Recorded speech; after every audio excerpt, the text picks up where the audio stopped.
Hoje nós vamos estudar futsal. Tranquilo? Então, olha só. Futsal é o seguinte, a gente tem lá nossas duas versões, né? Sobre a criação do futsal. Então, a gente começa aqui com a história do futsal e as duas versões. Então, a primeira versão dela é o quê? É que foi criado pelos frequentadores da ACM em São Paulo, tá? No início de 1940, porque esses frequentadores eles tinham dificuldade em encontrar campo de futebol livre. Então eles começaram a jogar nas quadras de basquete e de hóquei. Então eles iam procurar os campos de futebol, não tinha campo livre, né? Estava sendo usado para outra atividade, enfim. E aí eles começaram a invadir as quadras de basquete, as quadras de hóquei, as quadras de vôlei, tá? Então, daí começou, essa é uma das vertentes, né? Essa é uma das histórias, uma das versões da história, da criação do futsal. E a outra versão é que foi no início de 1934, também na ACM, Associação Cristã de Moços, em Montevidéu, e foi criado por Juan Carlos Seriani. Chamava o futsal, então, de indoor football, tá? Ou seja, futebol indoor. E aí você tem as primeiras partidas formadas por 5, 6 ou 7 jogadores, dependendo do tamanho da quadra, dependendo da quantidade de pessoas que você tinha, tá? Então, se você tivesse 5, você tinha um goleiro e mais 4 de linha. Se você tivesse 6 pessoas, você tinha um goleiro mais 5. Então, inicialmente aqui, ó, você não tinha você não tinha tantas regras, na verdade. Você tinha muito mais uma questão de espaço do que necessariamente de regra. As primeiras bolas, elas eram feitas com esses materiais aqui, ó, serragem, crina vegetal ou de cortiça granulada, tá? Só que isso fazia com que a bola ficasse leve, relativamente leve. Isso fazia com que ela quicasse muito e saísse muito da quadra, tá?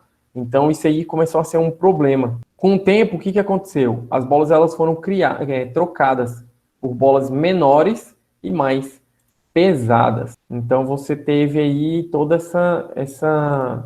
esse acontecimento inicial aqui. Seguindo, bom, entre 1954 e 1990, você tem a criação das primeiras entidades do futebol salão, tá? Então você tem aí, por exemplo, em 1954, você tem a fundação da Federação Mineira e da Federação Carioca de Futebol, tá? Então Rio de Janeiro e Minas Gerais. E aí você tem várias outras criações, só para vocês terem uma ideia, por exemplo, em 1955, um ano depois, você tem a fundação da Federação Paulista de Futebol de Salão. Em 1956, né, mais um ano depois, você tem a fundação da Federação Cearense, tá? Ceará, a Paranaense, a Gaúcha e a Baiana, né? Paraná, Rio Grande do Sul e Bahia. Em 1957, você tem a fundação das federações catarinense e do Rio Grande do Norte, ou seja, Santa Catarina e Rio Grande do Norte. Em 59, 2 anos depois, aí, você tem a fundação da Federação do Sergipe, futebol de salão. E aí a gente começa a entrar nas décadas, né? Na década de 60, por exemplo, você tem aí, igual tá aí tá aqui no slide, né? A criação da Federação de Pernambuco, Distrito Federal e da Bahia, da Paraíba. Depois você tem, na década de 70, né, durante a década seguinte, a fundação da Federação do Acre, do Mato Grosso do Sul, do Goiás, do Piauí e do Maranhão. Ok? Uma década depois, ou seja, na década de 80, é a fundação das federações do Amazonas, Rondônia, Pará, Alagoas, Espírito Santo e do Amapá. E na década seguinte, década de 90, você tem aí fundação da Federação de Roraima, ok? E do Tocantins, conforme está aqui. Tá? Então, professor, eu preciso saber desses anos todos, da criação de todas essas federações? Não. Eu coloquei dessas 3 aqui, por quê? Porque essa aqui foram as 2 primeiras a serem criadas, Rio de Janeiro e Minas Gerais. Na década seguinte, você tem a criação da nossa, do DF aqui, ó. DF junto com a do Pernambuco e Paraíba. E aí você tem na última década, que é a década de 90, foram as 2 últimas a serem criadas, Roraima e do Tocantins, tá? Então, por isso que eu coloquei essas 3 específicas aqui. Tranquilo? Seguindo. Bom, e aqui a gente entra na parte mais legal da aula, que é o quê? Aqui a gente tem a quadra. E aí vocês estão vendo que a quadra tem um monte de marcação, né? Tá toda rabiscada aqui. Mas isso aqui é o seguinte, não é um negócio difícil, tá? Então vamos lá, vamos começar do começo. Primeira coisa, qual o tamanho da minha quadra?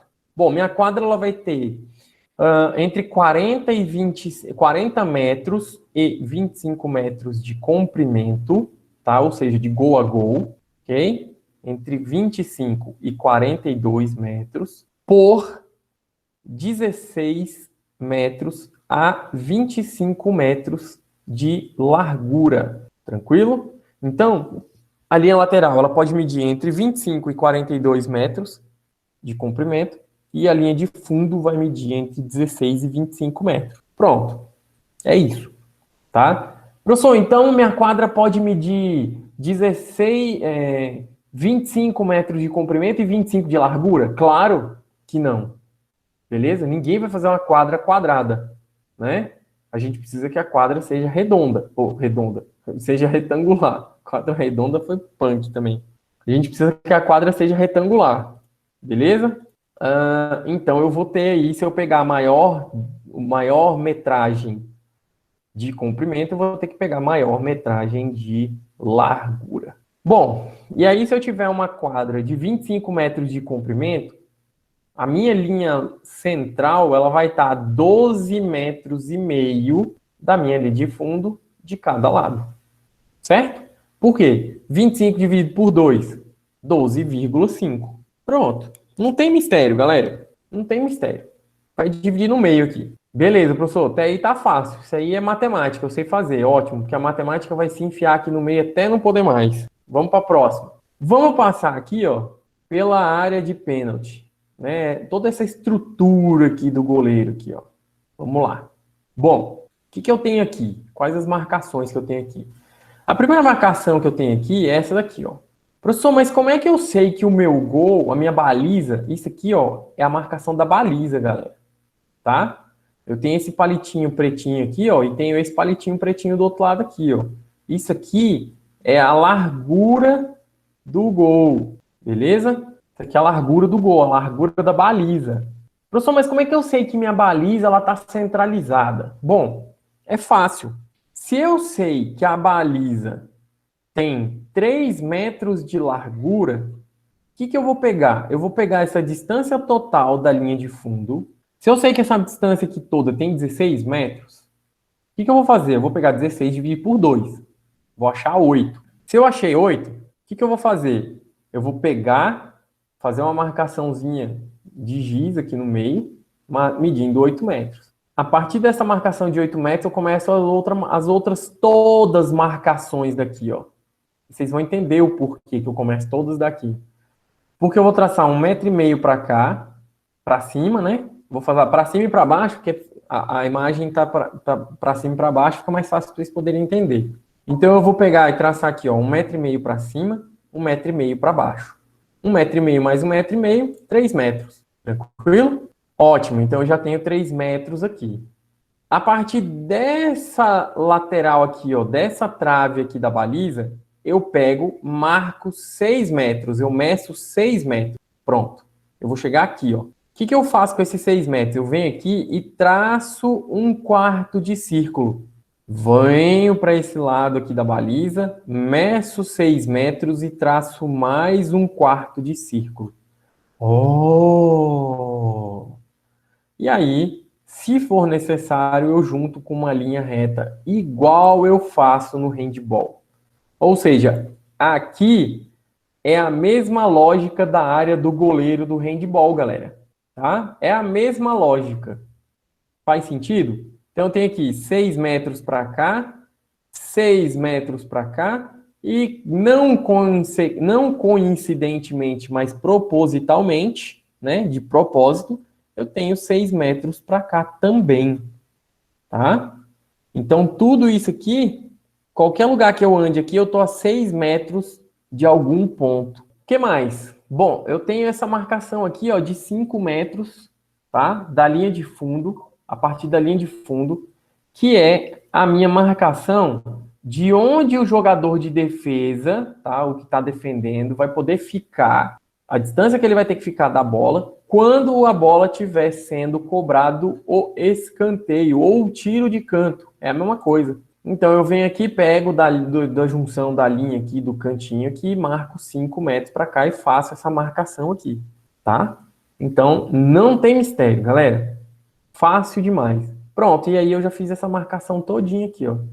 Eu pego o meio aqui, aqueles 8 metros aqui, traço 6 metros reto para cá, na área do gol, na área de pênalti aqui, ó, e faço a bolinha que vai indicar onde a minha penalidade máxima vai ser cobrada. Pronto. Terminei toda a marcação dessa área aqui, ó. O que eu faço? Passo para o lado de cá e começo tudo de novo. 8 metros, 1,5 metro, 1,5 metro. A partir dessa baliza, 6 metros. A partir dessa baliza, 6 metros. Fecho com uma linha reta se for necessário. Vem no meio, nos 8 metros aqui. Traço uma linha reta de 6 metros. Faço a marcação da penalidade. Venho no canto, marco 5 metros em direção ao gol, faço a marcação aqui, que é onde o jogador vai poder ficar na hora da cobrança do tiro de canto. Pronto, tá vendo? Tudo que eu expliquei para vocês em 20 minutos, eu resumi aqui rapidinho. Vamos para essa lateral aqui, ó, aonde tem a nossa zona de substituição e o banco de reservas. Aqui o negócio é bagunçado. Mas por que é bagunçado? Não, é porque é coisa pra caramba aqui. Então, olha só, como é que eu faço para criar a minha zona de substituição? A minha zona de substituição, ela é fácil de ser criada, tá? Eu pego a linha central da quadra, olha só, tá aqui a linha central. Eu pego a linha central da quadra, eu marco 5 metros para um lado e 5 metros para o outro. Pronto. Professor, mas você só sabe que é 5 metros porque tá escrito aí. Claro que tá escrito aqui, ué. É para ajudar, não é para lascar ninguém. É para ajudar, ué. Se tá aí é para ajudar a gente. Para ficar fácil. Ninguém vai decorar isso tudo aqui, tá? Mas eu preciso entender a dinâmica disso aqui. Ué, por que tem esses 5 metros aqui? Isso aqui tá marcando o quê? Isso aqui tá marcando a distância da linha central pro início da minha zona de substituição. Ah, tá. Agora faz sentido, professor. Exatamente. Mas era para fazer sentido mesmo. Então, eu marco 5 metros para um lado e 5 metros para o outro. Ok, faço essa pequena marcação aqui, ó, de cada lado, tá vendo? Olha ela aqui, ó. Fazendo essa pequena marcação de cada lado, aí sim eu inicio a minha zona de substituição, tá? É nesse ponto aqui que eu inicio a minha zona de substituição. Então, eu vou vir aqui no início dela, na marcação que eu fiz, e marco mais 5 metros. A minha zona de substituição é essa daqui, ó. Essa aqui é a minha zona de substituição. Do início da minha zona de substituição, lá para dentro, né, lá para o recuo da área técnica lá, eu marco 1 metro e aonde inicia o meu banco de reservas. Aonde ele finaliza, eu marco mais 1 metro e eu vou ter toda a área técnica. Que é esse que está em azulzinho, roxinho aqui, enfim, da cor que você quiser. Tranquilo aqui? Fácil? Então, repetindo aqui, só recapitulando. Rapidinho, recapitular. Minha zona de substituição eu vou criar a partir da linha do centro. Pego a linha do centro, marco 5 metros para cada lado, faço uma marcação. A partir dessa marcação eu marco 5 metros e finalizo a zona de substituição com 5 metros. Pronto, acabou. É isso a zona de substituição. Fácil. Vamos para o próximo. Linha central aqui junto com o círculo central. E aqui é onde deu confusão no handball, né? Por quê? Porque a galera, professor, mas círculo central, 3 metros de círculo central. Pessoal, o handball não tem círculo central, galera. Eu já falei isso para vocês. O que tem círculo central é quadra de futsal, tá? Então, eu tenho um círculozinho pequeno e um círculo grande. Professor, preciso saber isso aí? Esse aqui é bom também saber, tá? Os importantes aqui de saber são essas medidas aqui, ó. Então, eu tenho um círculo pequeno com raio de 10 centímetros e eu tenho um círculo maior com raio de 3 metros. Professor, mas é tão difícil isso para mim, esse negócio de raio, de diâmetro, de isso, de aquilo, porque... Professor, mas lá na atividade está dizendo que o diâmetro do círculo maior é 6 metros, professor. Tá errado isso. Eu falou que o raio é 3, o diâmetro é 6. Olha só, eu vou explicar o porquê, tá? Pessoal, raio, isso aqui, vocês estão conseguindo enxergar um pneu de bicicleta aqui? Sim ou não? Estão conseguindo visualizar um pneu de bicicleta aqui? Não, professor, não estou visualizando nada aí. Não tô vendo nada. Xiii, foi todo mundo abduzido, olha lá. Pessoal, isso aqui é um pneu de bicicleta. Se eu tenho aquele ferrinho que sai do centro aqui, ó, do cubo até a borda do aro, e ele se chama raio, o raio é isso aqui, ó. É um palitinho desse, é raio.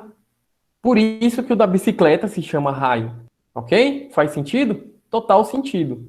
Se eu tenho um raio igual a 3 metros e o diâmetro começa com a letra D. D, que significa 2. Ou seja, um diâmetro é 2 vezes o raio. Se eu tenho que um diâmetro é 2 vezes o raio, 2 vezes 3 dá quanto? 6. E o que eu perguntei? Se o diâmetro do círculo maior da quadra de futebol de salão media 6 metros. Tá aqui, ó. Olha ele aqui. A medida tá aqui, ó. Essa é a medida do diâmetro. 6 metros. Ok? É isso, galera. É isso. Fácil. Mamão com açúcar. Tranquilo? Então é isso mesmo. Aqui o diâmetro do círculo menorzinho é 20 centímetros. Professor, mas você falou que o raio era 10. Exatamente. E eu não nego. Eu falei que o raio é 10 e que o diâmetro, que é 2 vezes o raio, é 20. 2 vezes 10, 20. Tranquilo? Pô, professor, mas isso aqui é aula de matemática ou da educação física? Galera, matemática vai estar na sua vida o resto da sua vida. Vai estar na sua vida o resto da sua vida. Ficou bizarra essa frase, né? Mas é a verdade, cara. É a verdade. Matemática vai estar na sua vida o resto da sua vida. Então, aceita que dói menos. Ihu! Bora, que agora é a hora das partezinhas vermelhas aqui, ó. Os negocinhos vermelhos que eu coloquei aqui é para medir algumas coisas, fazer uma medida aqui de tiro livre, tá? Com barreira, tiro livre sem barreira, distância dos outros jogadores no momento da cobrança de pênalti, no tiro livre. Então, é esse miolinho aqui, ó, tá? Então, olha só, o que acontece aqui? Se eu pegar da linha de fundo, e aí de qualquer lugar da linha de fundo aqui, tá? Mas preferencialmente daqueles 8 metros lá, a partir daqueles 8 metros, né? Que é o centro da linha de fundo. Igual eu falei para vocês, se eu tenho 16 aqui na linha de fundo, eu pego, divido por 2, dá 8, eu pego esses 8 e faço uma linha de 10 metros. Pum, vai dar nessa marcaçãozinha aqui, ó. Não sei se vocês estão conseguindo ver aí. Quem tá com o celular vai ficar pequenininho, tá? Mas é bem aqui nessa marcação. Bom, essa marcação aqui é a marcação do tiro livre sem barreira, tá? Professor, mas o que é esse tiro livre sem barreira? Calma, gafanhoto. Eu vou mostrar para você daqui a pouquinho. Fique tranquilo. Você precisa saber que essa marcação de 10 metros aqui é do tiro livre sem barreira. Ou seja, não vai ter nada aqui na frente além do goleiro, tá? Então vai ter a bola em cima da linha, o jogador em algum lugar aqui, e você tem só o goleiro aqui, ó, tá? E você vai ver também daqui a pouco em quais são as situações que a gente tem a cobrança desse tiro livre sem barreira. Bom, seguindo. E por que está 5 metros para cada lado aqui, professor? Porque essa é a distância, tá? Que os outros jogadores têm que ficar da bola durante a cobrança do tiro livre sem barreira. Tá escrito aqui, ó. Professor, você sabia isso já? Eu acabei de ler aqui, galera. Eu já sabia, mas eu acabei de ler. Por quê? Porque eu quero mostrar para vocês que muitas das respostas que tem nas atividades, elas vão estar aqui, ó. Tá? A intenção não é prejudicar, e sim ajudar. Então, olha só. Essa é a distância que os outros jogadores precisam ficar atrás da bola ou do lado da bola, tá?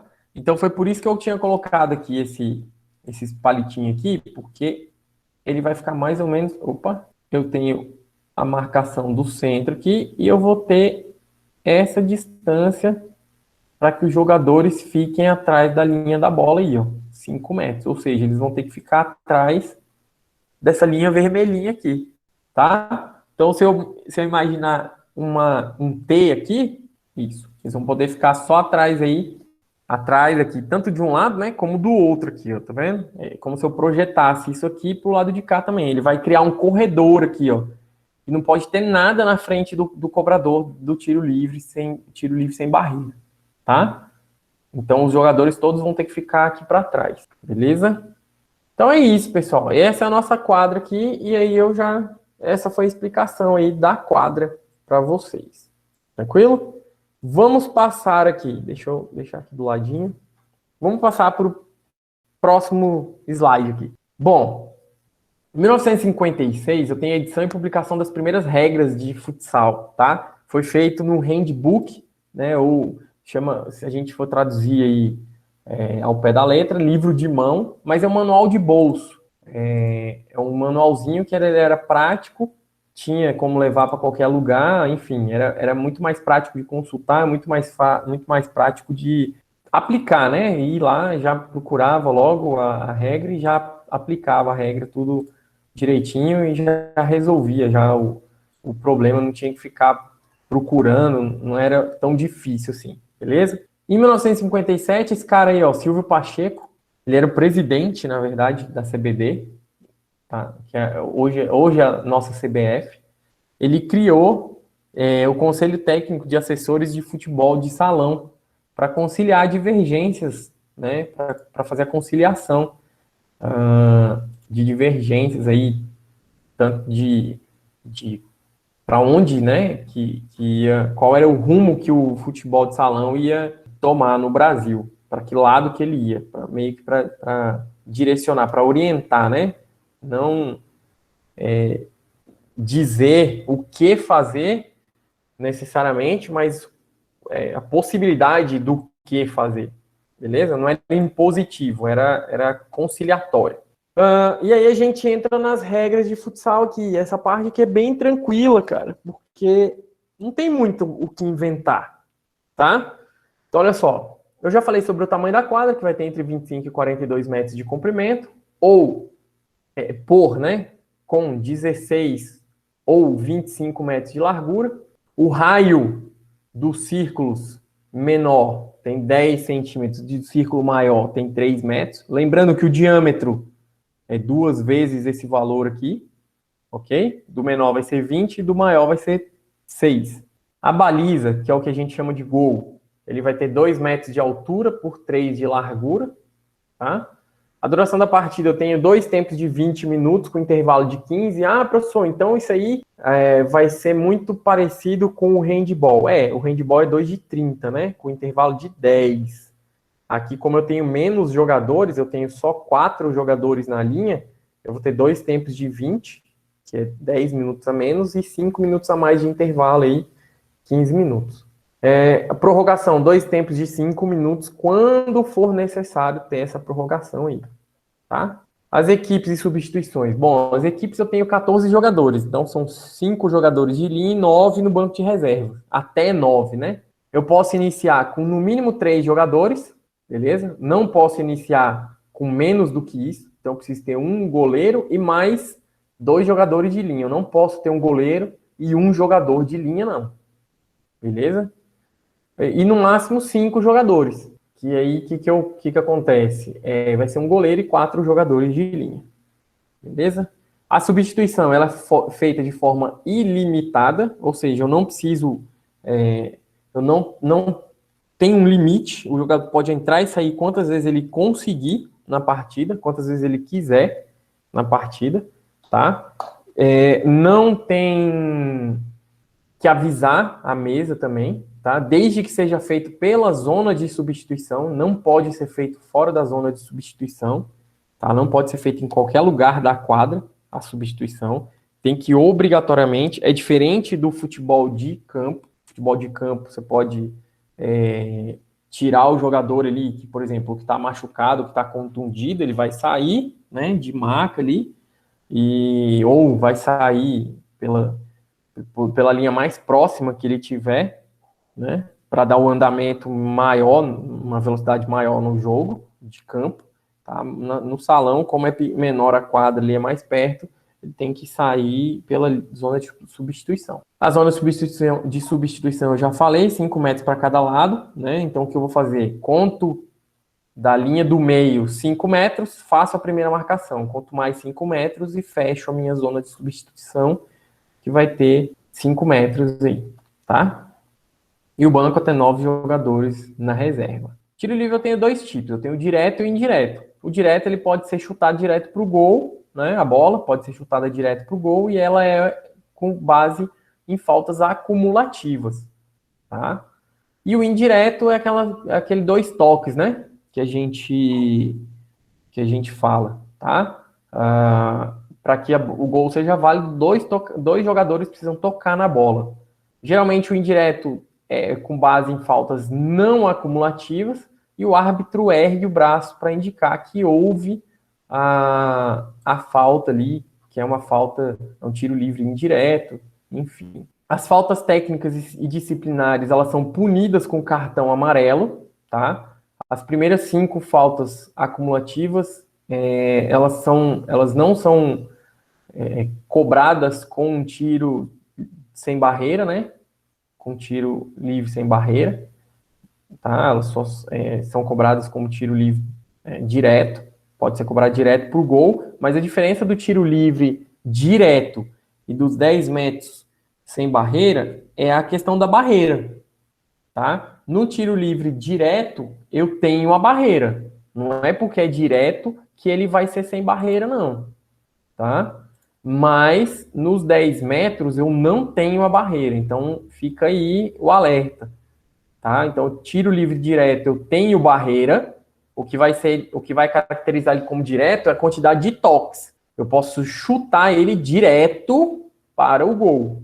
Por isso que o tiro livre sem barreira, ele também vai direto para o gol, mas ele não tem a barreira para atrapalhar a visão do cobrador, tá? Para fazer a proteção do gol ali, beleza? E o indireto, como eu falei, 2 toques antes de chutar para o gol. O segundo jogador é que vai tocar para o gol, tá? Se for o caso, enfim.